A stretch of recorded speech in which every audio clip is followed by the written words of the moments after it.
جو شخص کوئی اس کے ساتھ بھلائی کرتا ہے شکر کے جذبے کو دبا دیتا ہے، وہ ابھرنے نہیں دیتا، زبان پہ نہیں آنے دیتا، یہ کفر ہے۔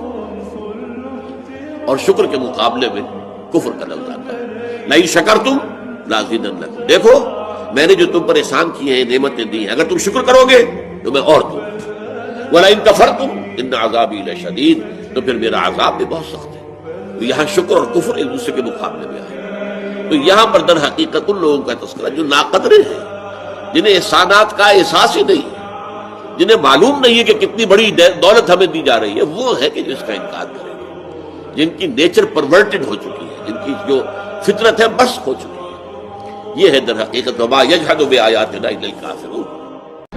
اب اس آیت کو ذرا پڑھیے، قل یا اہل القرآن لستم علی شیء حتی تقیموا القرآن وما انزل الیکم من ربکم، کہہ دو اے محمد کہ اے قرآن والو تمہاری کوئی حیثیت نہیں ہے ہمارے سامنے جب تک کہ تم قرآن کو قائم نہیں کرو۔ پڑھ لو اور اس کے قرات کے مقابلے منعقد کرا لو، اور سونے کے تاروں سے اسے لکھ لو، اور اس کو جو چاہو کر لو، کوئی حیثیت نہیں۔